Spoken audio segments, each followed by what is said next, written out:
All right, we are live. Woo. Welcome. Happy Friday, everyone, if you are watching this live, and happy whatever day it is for those of you who will be listening to this on the replay. Well, I am Sabine Gideon. I am your host, the host of She Leads Now, and I am so excited to bring you another installment of the Power of Money series. And today I have with me the lovely Miss Amanda Suga. Amanda, as some of you may have seen on the description, is a seasoned mindset and money coach who blends together neuroscience and spirituality to light the way for ambitious women of color to step into their true purpose and power to create more income and impact in their business. She believes that if more of us are creating more money, ultimately this will change the world. So, Yes. with that, welcome to the show, Amanda. So excited to have you. Thank you so much for having me. I'm so excited to be here. And I love hearing over and over again, like this mission of why I do what I do, because I do believe that money is power ultimately, and it can be used to heal the world in amazing ways when more people are resourced with it. Absolutely, absolutely. So we're gonna get into the talk about money as we were sharing in the green room. I've been following you for some time, or at least we've been connected on social for some Mm-hmm. time. And I just love your no, let's call it a no BS approach Yes. to telling the truth about the decisions and maybe sometimes the unconscious things that we do, especially as women, to push away money, to move away from Mm-hmm. money, and even move away from power in our Yeah. decision making. So, before we get into all of that, I would love for you to share with the audience a bit about your journey because I know you refer to yourself as a recovering type A. Yes. I am also in recovery, so I would love to hear what were the steps that you took in your career journey that led you to this place. Yeah. So I was born and raised in Hawaii. It's a very small local town, and I kind of, followed all the rules. I did what I had to do. I did well in school. I went to college. I got the degree. I worked in marketing and advertising for 10 plus years, and I was just very good at please tell me what to do, and I will do it exactly the right way. I will take any of your feedback. And it was very much this like rule following, get it perfect, good girl situation. And I liked it because it gave me a lot of external validation of like, you're doing it right, you're good enough, you're worthy. And that worked for me for a while in my early 20s. And then when I got to kind of uh I guess my later 20s and like wanting to expand and wanting to do more, I started to come up against this wall of like, it, it's almost like because I was so good at like doing things the right way, like my brain was not used to thinking outside the box. And I became in a position where if I wanted to grow, that was going to be what was required of me. And that was really difficult because if you've grown up following the rules and being conditioned to operate a certain way, when you start to step outside of that, or you start to even think outside of that, all of your internal alarm bells start going off, right? Like all of your internal, like, wait, is this safe? I'm not actually sure. And specifically when it came to money in particular, when I was working in corporate, I wanted to make more money. Obviously, I wanted to grow, I wanted to excel. And I found that process of even just desiring that or wanting that was so shocking to my system. It was like, I remember asking for like one of the, bigger raises that I got in my job and literally shaking and almost like coming to tears in this meeting with my boss to just even ask, like, hey, this is, what I want and this is what I see. Can I have this raise? I had all of um, the proof to kind of show like that this made sense from a responsibility standpoint or from a performance standpoint, but it was so shocking to my system. And it's almost like I was not even in my body doing it. Like I was so uh yes, the fear and the kind of discomfort that came with it. All of that to say, I think those unconscious reactions that we have, or that reaction that I have, eventually led me into digging into, well, why was I so afraid? Why was I so scared? Why was I so anxious? And that eventually led me into that whole journey of wanting to make more money, led me into spirituality and led me into looking into subconscious, how the subconscious mind works, how our brain actually works. And it led me into doing all of this work and research and understanding to then be able to kind of understand, well, those reactions were subconscious, those reactions were just a part of my programming, and they don't necessarily mean that I'm not able to get what I want. They're just kind of the gatekeeper to getting there. So in that journey of kind of going through that process myself of dealing with those um, limiting and unconscious beliefs, I was able to move up in my corporate career using mindset, using spirituality, kind of looking at the energetics of things and not just looking at the action. So that was my personal journey that eventually led me to want to help other people. Because after I did that, I had a lot of female coworkers in particular, like asking, well, how did you do that?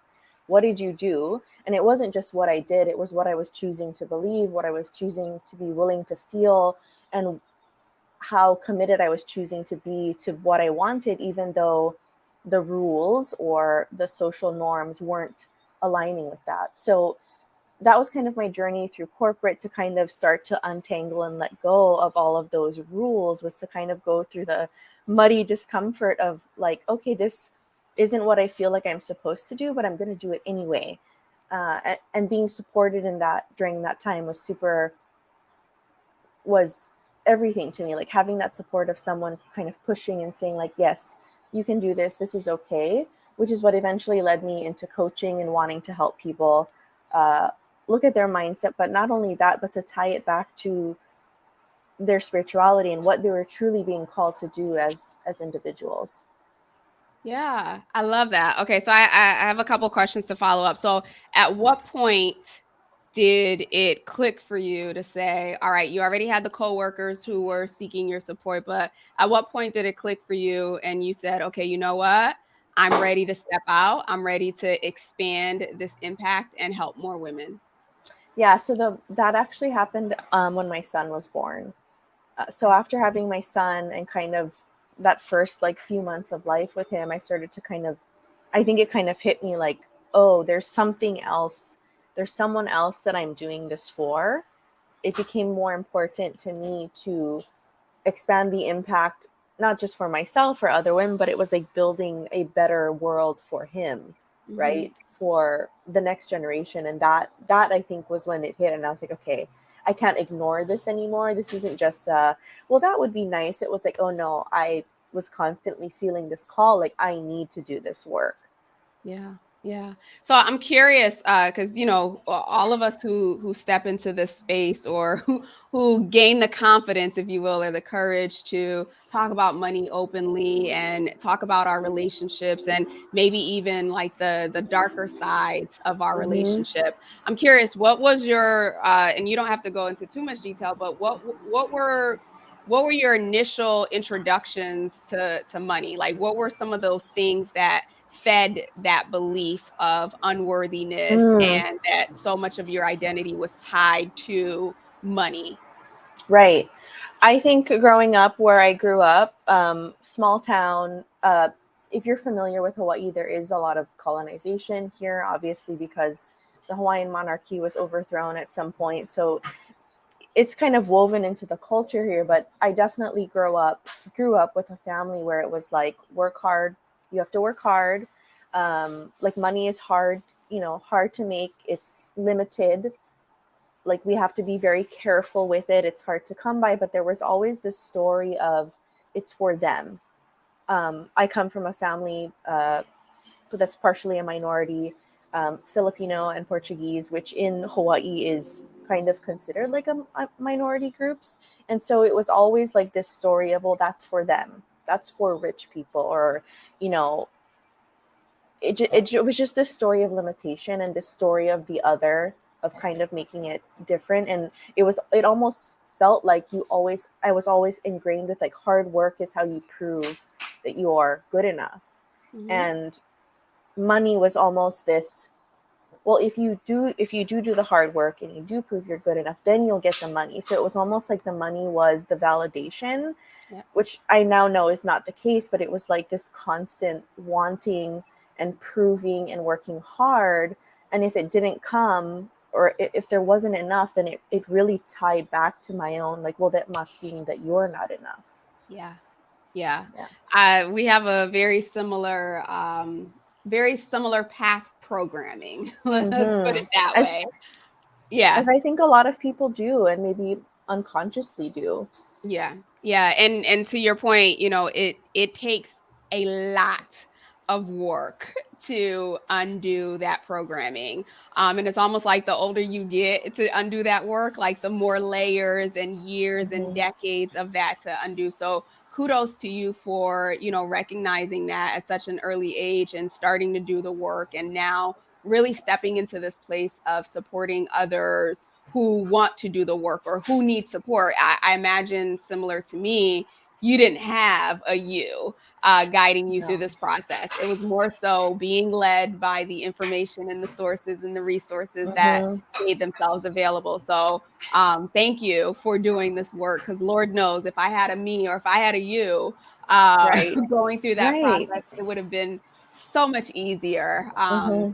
So I'm For sure. curious, as you think about, or with regards to the work that you do today, tell us how you help women in business, women entrepreneurs really step into who they want to be today and shed all of those past identities and that past program. Yeah. So the process I would usually take someone through is really like getting them quiet, getting their mind quiet, and actually doing the exploration and the visioning work to be like, what is it that you really want? Because I think that society has programmed us with a lot of like things we should want, like a house or a car or a bag, or, like these things, but it's really giving them the space to actually explore, like, what does abundance, if we want to use that as a term, with money and otherwise look like for them? How do they want to go about doing that? So really taking time to like explore what that could look like, and giving them um, ideas of what that could look like. Because I think the difficult thing about all of this is it's hard to become who we don't see. So if everyone in our world is kind of living this very specific life with these very specific or limited, views on money or views on what success is, it's really important to open that up and be like, well, what else could that look like? Having them kind of come to a place of, well, this is what I would like, and this is what it looks like for me. And then I think comes the hard, deep, and probably uncomfortable work of practicing stepping in. And then I think once we do that, once we start to decide what we want and step in, then what happens is I think all the stuff comes up, all the mud comes up, all the stories come up, right? When we start to make decisions around, well, this is how much money I would like to make, and this is how I want to do it. The moment that we start to do that and start to take action, I think that's when our brain starts to feed us like, well, are you sure? And like, is this actually going to work? And the doubt comes up, right? And that's our opportunity to really go in and slow down and start to ask questions. Well, where is this coming from? What does this mean? And I think that having a dialogue with someone to ask those questions that we might not even think or want to ask ourselves about, like, well, what does this mean? Like, where is this coming from? That starts to uncover what those limiting beliefs are, what that programming is from before. And then that process takes us through just bringing it up to the surface. Oh, there's a lot of background noise. You're good. bringing You're good. bringing light to it. That really helps us start to see it, process it, acknowledge it, and then we know, okay, well, if someone has a limiting belief like I'm not worthy, on the other end of healing that, we look at how do we start programming what we want into the subconscious mind? How do we start programming I am worthy? How do we start showing the brain, which is very tedious work? I think that maybe a lot of people won't want to do is like, how do we actually show it proof that we are?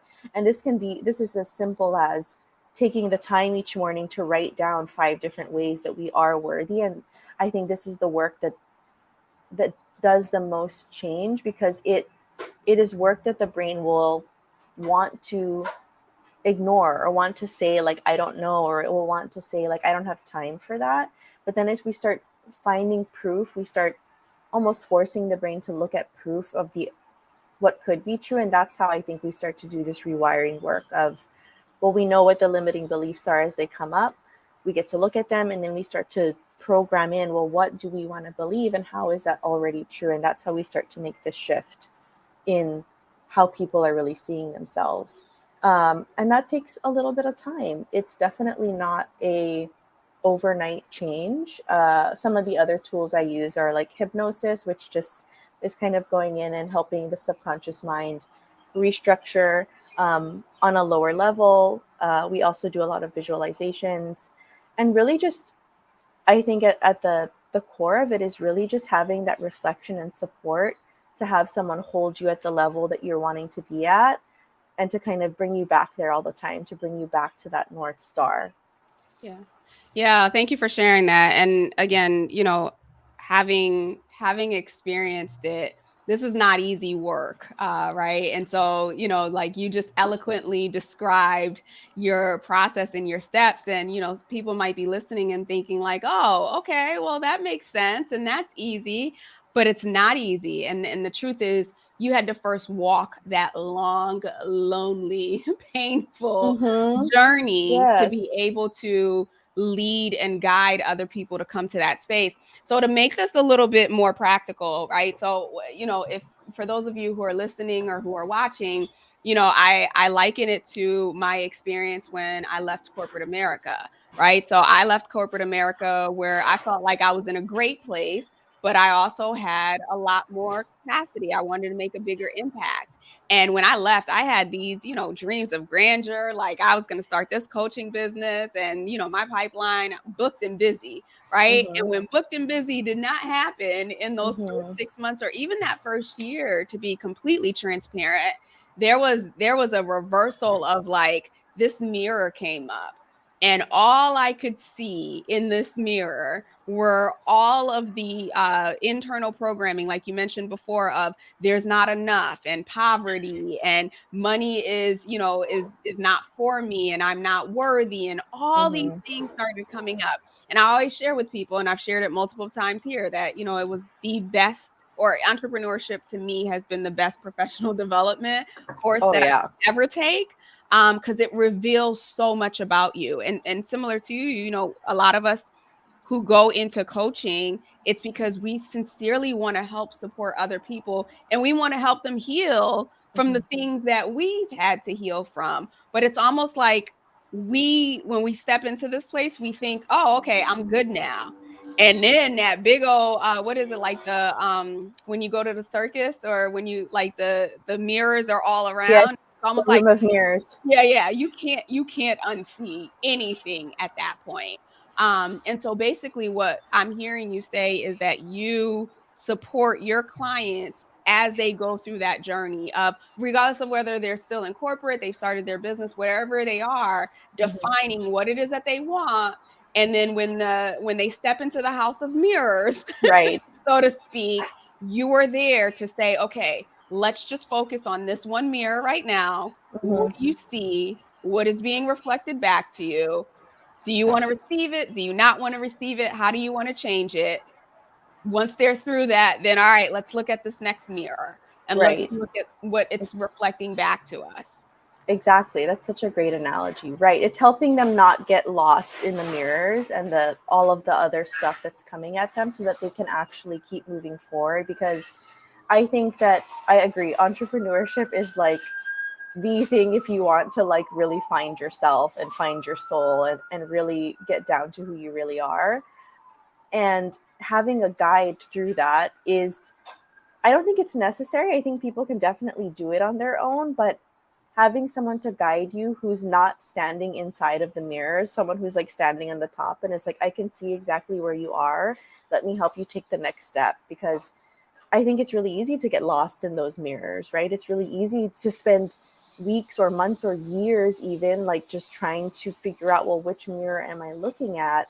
And yes, exactly. I love that analogy so much. I'm definitely going to use that. But it's definitely like helping them keep going, so they don't get lost in that hall of mirrors, so that they can get to their next destination, so that they can get to the other side. Yeah, I love that. We are speaking the same language. So let's deepen this a little, right? So the whole point of this conversation was to, of course, illuminate Mm-hmm. our challenges, right? And some of the subconscious, some of the inner workings. We know that there are external factors out there that exist in society, right, to keep women in a space where our relationship with money is always this thing that keeps us away, right? And Mm-hmm.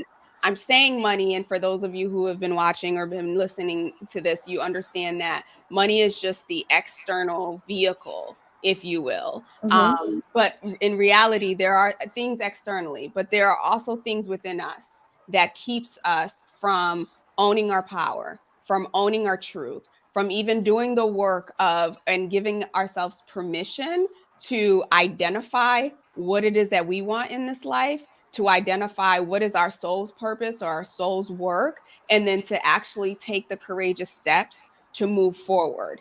Money Mm-hmm. becomes the outcome and the result of that. But really, what keeps us from stepping into this places of power, like you like I read in your bio, when we have more money, when we access it, we have more power because that's a society that we live in, right? Right. We need power in order, or we need money and we need power, but we need money to be able to do things. And it's the shifting of the mindset that it's not about having money so I can hoard or so that I can brag and say I have all these things. Although if that's what you want to do, cool, like you are well Right. within the right. But it's also this understanding that the more we have, the more we're able to do. We as Right. women were wired to nurture, we're wired to give, we're wired to look at what's happening around us and to support. And so we're doing ourselves a disservice as well as society around us that we're trying to, Mm-hmm. we so desperately want to change, when we keep ourselves small, when we keep ourselves limited, when we say, no, I don't need all that money or that's not important to me. But it is because you want to change your community. You want to change the trajectory of your children's life. So talk to us about like what are some of the things, and there's no right answers here, but what are some of the things that we can start to do to recognize when we're operating or we're creating scarcity in our own minds and creating it around us and still wondering like, well, why is there a pay gap? Why is there all this inequity? Why am I not, this or that or whatever?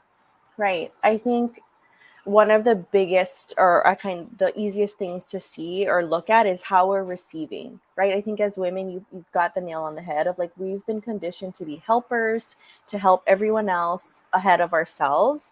And I think that has resulted in this like we shouldn't receive. So receiving money, I think, ties to the way we receive anything else. So looking at how we're receiving support, love, a really good one is like if someone's buying you coffee, someone's paying you a compliment, like someone's giving you something, what most women will do is be like, oh, no, no, like you don't need to do that. Or like, oh, like they kind of will deflect.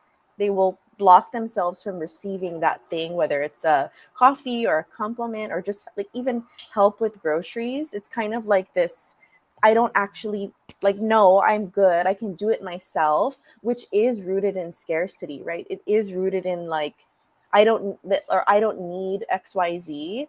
We don't need anything besides food and like we don't need running water, we don't need toilets. Those are all preferences, but I think when we start to see the words need come in, when we kind of start to deflect receiving, that is a really good indication of where we're also blocking money, right? So if we're not receiving help or support or love or even being open to receive, someone buying us lunch or someone giving us coffee or someone holding the door open, even those are all ways to kind of start to see like where am I blocking receiving, and then like starting to ask like, well, why is that, like why am I pushing that away? And that has a lot to do with this whole conditioning of that we are supposed to just be helping and that we're supposed to be supportive, and that it should come before like our desires and wants and needs, right? Like, and I think that's part of our instinctual, as women, like we're nurturing, we're caregivers, and I think that's just been exploited over the last several hundred years into our society, where it's like, well, you should be cleaning the house and taking care of the kids and doing all these things without, it's like unpaid labor, without, being paid for it, without being compensated for it. And so looking at how you're receiving is a really great thing to look at. The other thing to look at is where you're telling yourself, in terms of scarcity, like where you're kind of telling yourself, like, I don't have enough. It could be money, it could be time. I think that those are very tightly connected. It could be just not having enough support. So it's interesting, right? Because we'll say as women, like, I don't have enough time and I don't have enough help and I don't have this, but then at the same time, we'll also push. We won't ask for help, right? We won't receive the help. It's very difficult for us. And so I think that's a really great way to kind of start to notice where we're we're pushing things away, where we're closing ourselves off from receiving. Because I do believe that money and all of those things want to come to us in different ways, but we're blocking somehow. We're kind of like, no, I'm good. I got this. I can do this myself. Yeah, totally agree. So the groceries got me because I was the queen of that. Like 50 bags. Oh, 3 flights of stairs? Yeah, I got this. No, I don't need your help. We'll Mm-hmm. figure this out. Or even the door opening, like people opening the door. I know back in the day that used to be like a huge thing, right? Like gentlemen Mm-hmm. opening the door. And instinctively, like I learned the hard way, but instinctively, like it would be like, oh, okay, I'm gonna go and I'm gonna open this door. Like even just taking that step back and allowing somebody to open that door for you. That's a huge thing. You're absolutely right with the compliments. I've been saying this for a while too. If you want to know your receptivity to receiving, and that's money, that's anything, how do you handle compliments? How do you handle compliments? And we as women, we are notorious. Oh, girl, I just got this at Target, or oh, Right. We this, want downplay. yeah, right. This old thing, oh my gosh, I didn't even think it was cute.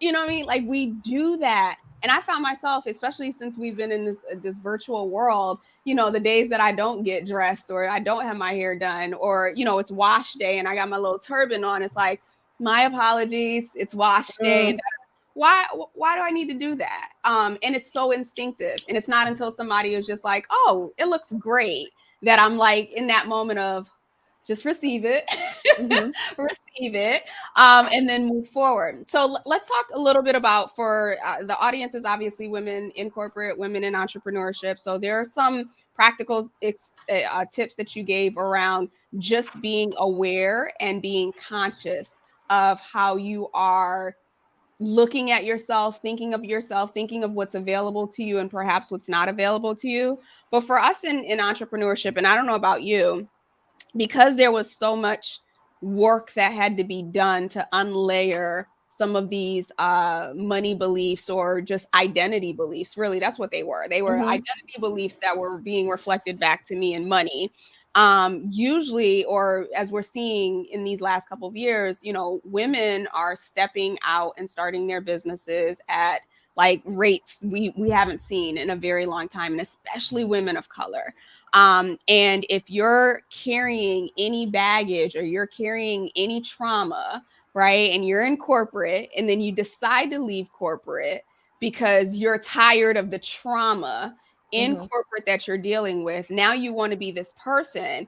It's almost like it hits you, and I don't know if you've experienced this with their clients, but it's like a double whammy, because now you got the childhood trauma, you got the workplace trauma, and now you have the business trauma that is now following you. So Mm-hmm. have you had clients, or have you found yourself supporting clients with really helping them to, one, identify that what they've experienced is really truly trauma, and then how do you really, well, you don't have to go into details of how you move through that trauma, but how do you start to help them identify those areas of trauma so that it doesn't take 5 years before their business gets off the ground, that they can immediately get to those places and recover and heal?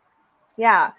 I think there are varying levels of trauma, and I think that we all have it, right? I think as a woman and as a person of color, not only do you have potential childhood trauma, but I think there's inherited ancestral trauma that we're just kind of born with. It's in our genes. It's just going to be there. So whatever level of trauma comes up, what I like to do is really just create space to allow that a safe space to allow that trauma to be expressed, right? So this usually comes up in the form of expressing emotion. It's usually crying. It's usually kind of like having them feel and allow those feelings to come up to be processed. And that just requires creating space, creating a safe space. Because I think, similar to what you said about the apologizing, a lot of my clients will start to have the emotion, and I can tell that they'll like immediately start to try to push it back down. And it's like, no, you don't have to apologize. This is totally normal. Let's just allow this to be here without judgment, without shaming it, without trying to push it down, so that it can just express and be heard. Because I do think that those trauma parts of us that we're holding, they're just wanting to come out and be heard. And then we get the opportunity to listen and be like, well, what does this part of me need? It's almost as if we're kind of, I think of them as like little versions of us, like inner children. If you what you put a name to it, it's really just allowing them space to express that and to speak to those parts of them, and to create a safe space to then move forward. Because I don't think that we're ever going to get to a point where we're going to just resolve all of our trauma and all of our stories. It's more of in folding those parts back in, allowing them to be there and seeing them and be like, okay, you can be here, and we don't need to be completely healed to start our business or grow our career. I love the term that we heal as we do this. And I think having that mindset just helps clients be like, this is okay if this is here. I can still grow my business from this place. Right here is more than enough. And I think that allows this kind of fluid process of, yes, this is going to come up. You probably will cry multiple times a week as you kind of uncover this, and that's okay. That doesn't mean you're behind or that anything's broken. This is just part of the experience. So really just setting it up as like all of these emotions and these traumas are normal and just part of the journey. Yeah, yeah, a couple of great points there. I think the challenge is when we step into entrepreneurship, or even though for those of us who have been doing it so for a while, and we're actually doing the work, right, the hard work behind the scenes. Mm-hmm. It's so easy to look at these highlight reels, whether they be on Instagram or whatever social platform, and we're looking at others, and yes, we might be celebrating them, and we might be excited about what they're doing, but we know that we're in the middle of a valley working through something, and that can start us to get to the place, if we allow it, to start to look at us like, oh my gosh, like I'm losing, and I'm like, I'll never get this, and da da da da, and not recognizing that I don't know one successful person who does not have a story of struggle. Now, that Mm-hmm. does not mean that you have to lean into struggle, but part of getting to that place of success is becoming who you really are. And that means shedding. There's a lot of pain there. There's a lot of emotion.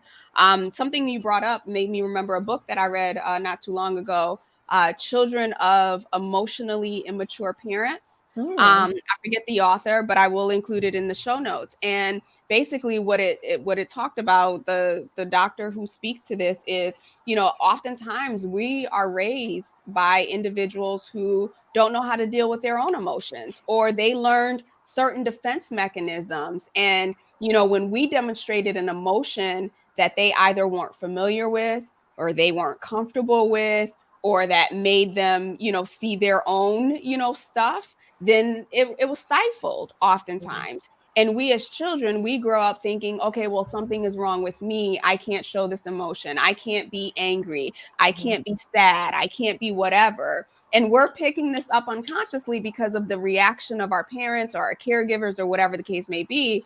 And so, I'll speak for myself. We grow up in this space of like, I got to be strong all the time, because weakness is not okay. Like vulnerability is not okay. And yes, that served me in my household because that's what I needed. But as you grow older, like first of all, you can't be leading anyone without, being okay with being vulnerable. You can't build a business without showing who the real you is, because that's what people are really, investing into. So I think it's important, and I'll put the book in the show notes, that we're really doing that work and allowing ourselves to feel. One of the greatest exercises that I did and I continue to do, actually two really great exercises, is when I feel quote unquote some type of way, is sitting with it. Before, it used to be like, okay, something's happening, I don't know what's going on, I need to just push through.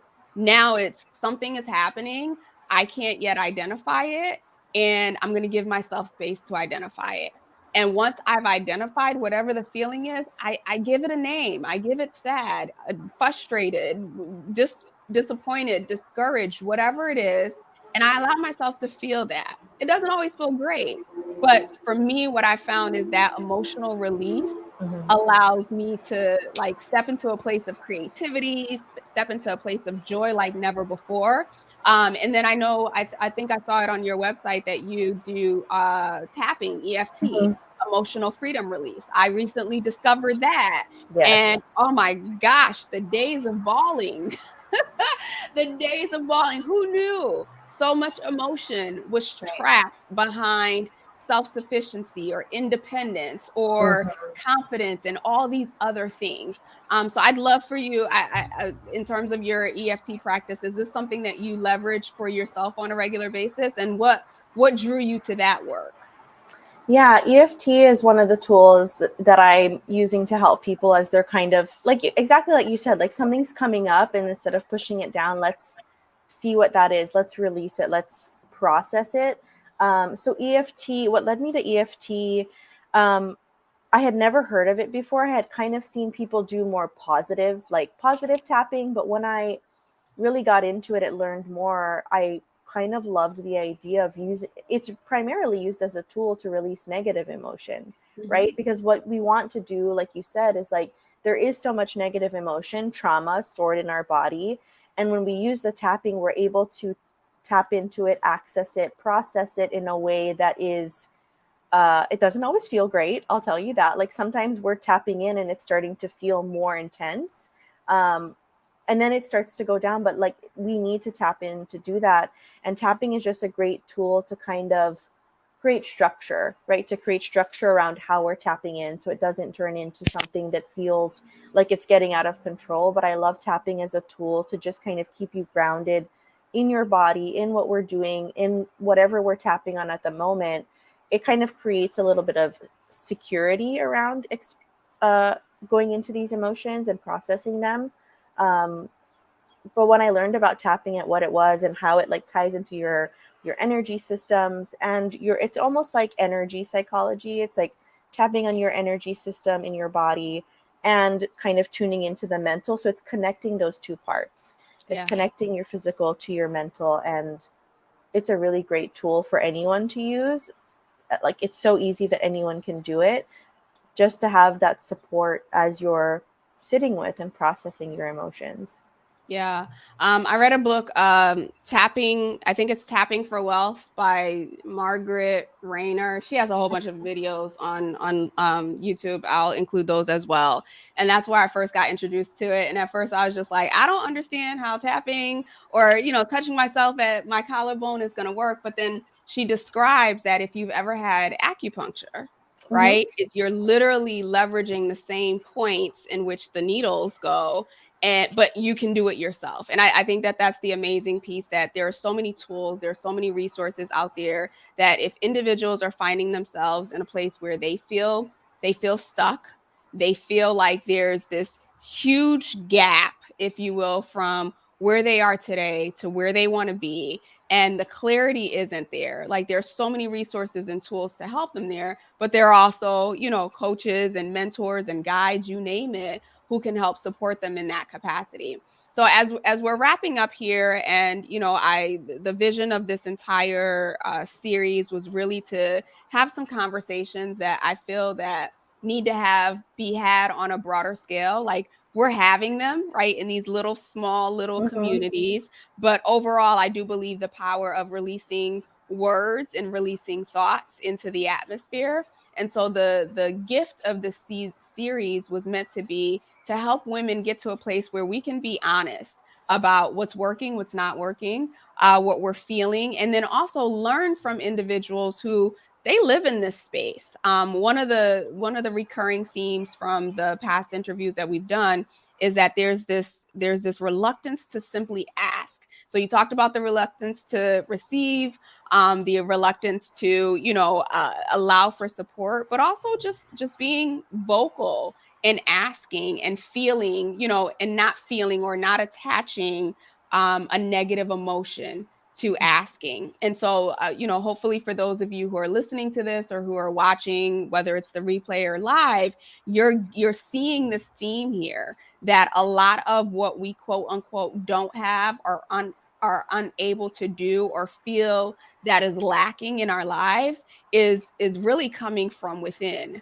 And it's almost like whatever you want in the world. I was listening to this book by Wayne Dyer, and he talks about like you can't give what you don't have, right? So it's almost like, and he gave one example, like if you are going to go squeeze an orange, or if you wanted to make orange juice, you need an orange. Like it just, whether that orange, like whether you're squeezing that orange in your bedroom or at workplace or in your business or da da da, the point is you need that orange to squeeze. And so oftentimes we're looking at, the lack of juice and we're forgetting the fact that like, but you don't have an orange, and that orange is within. I know I probably butchered the mess out of that that analogy, but the point is that whatever we don't have, it's because we don't believe that we have it within. And if there's something that we want in our lives, whether it's, more money or more power or more impact or more influence, whatever that thing is, that it's not going to come from the outside. Someone's not going to magically tap you on the shoulder and give you, or even if it's just more love, more support, more kindness. In the space that we're talking about being effective leaders, it's all about empathy. It's all about compassion. You can't give compassion or empathy if you don't first give it to yourself. Exactly. So prayerfully, for those of you who have been listening and you have been watching, you have taken these tips that have come through from these amazing women who have done the work, who are doing the work, who are out there supporting others, that if this has spoken to you, this is your time to go within. This is your time to tap into your inner well of courage, look inside of you, pull out that brilliance, and support yourself and support the world in a way that that you have the capacity to do.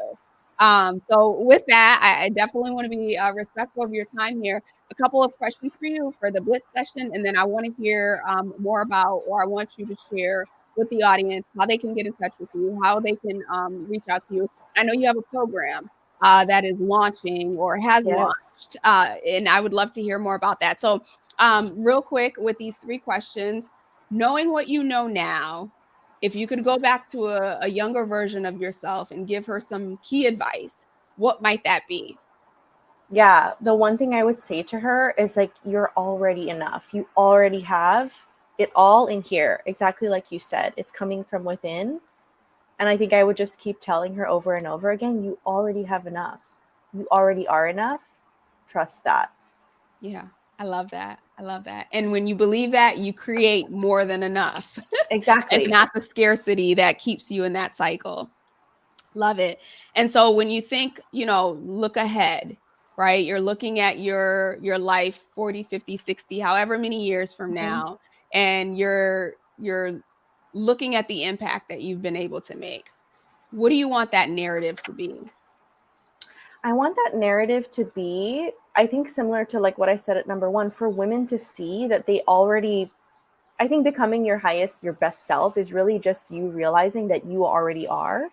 And there's nothing else that needs to change. There's nothing else that really needs to be better. It's realizing that. But the impact would, like the material impact would be like seeing women step up, own their unique magic and power, and be paid for it. Be paid in a way that nourishes them, nourishes their community, so that they can live the kind of lives they want to live. So that really looks like just women being able to support themselves, being able to know that they create money from within themselves first, being able to know that they're never going to have to say no to something that they really desire, something that their children desires, or that their family desires, because they're going to have enough. And I think that looks like more female entrepreneurs just making a lot more money and then spreading that in their community, because like you said, we can't give what we can't don't receive first. And so it's really this kind of circle of abundance situation where we have women who are resourced, who are supported in many different ways in their businesses and lives, and who are then sharing that in their communities, right? Giving back, supporting communities, supporting their families in so many different ways. I love that. Thank you. And then last question, I'm a big reader because I believe leaders are readers. Are there any books or is there a book that you've read during your journey that you feel has been critical to your success or supported you in the journey of healing? Yeah, I would say the one that comes to mind is The Gap and the Gain. I think it's by Dan Sullivan. But it really talks about this idea of viewing the world from the gain being, meaning how you already have enough, how you already are enough, versus the gap, which is looking at things of like, well, I'm so far from there, or this is how far I have to go. And it's really a really easy read. He explains it in very simple terms, but that book really kind of changed things for me on a mindset level of like, oh, it just explained it in a different way. And that's one of the books that I recommend all of my clients read. Okay, awesome. We will definitely be sure to include those in the show notes. And so, Amanda, for those who are watching and listening, who want to connect with you, who want to learn more about the work that you do, how can they get in touch with you? And then also, if you want to share more about your program. Yeah, I spend a lot of time on Instagram. My username is at theilluminary.co. My website is www.theilluminary.co.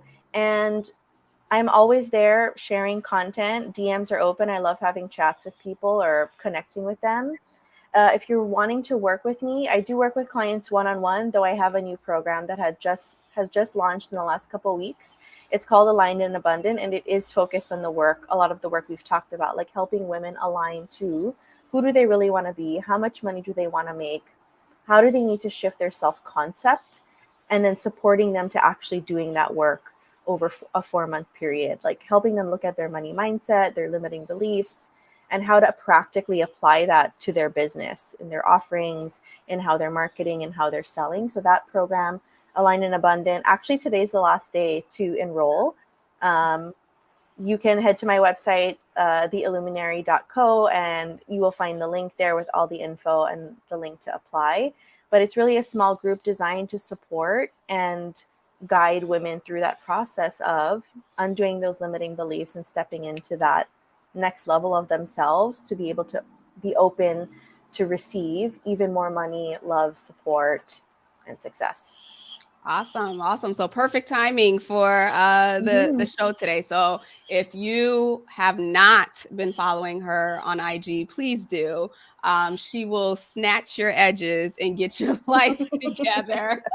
It never fails. I literally, as I scroll by, I'm like, okay, do I have the mental capacity to take to take this? But you never disappoint. So thank you Thank for you. being authentically you. Thank you for creating the space for women in business to look at that mirror and not judge themselves by that Mm-hmm. mirror, but to really take a deep look at what that mirror is telling us so that we can move forward and that we can heal. And if that's what you're providing and offering on IG on a regular basis, at no cost, I can only imagine what the value that your program provides and the transformation that those who participate in it are going to walk away with. So if you're listening to this, if you're watching this and you are interested, please be sure to check that out. Today, June 9th, 2023 is the Mm-hmm. last day. If you've missed it, follow her. I'm sure there'll be something else in the future. So with that, thank you so much, Amanda, for coming on, for having this Thank you. conversation with me. Again, for those of you who are curious, all of the Amanda's contact information and her handles will be in the show notes if you're listening to the podcast, as well as the book recommendations. So with that, have a wonderful rest of the day, and we will be back next week with another amazing female, powerful woman. Have a great day. Thank you. Bye. Thank you.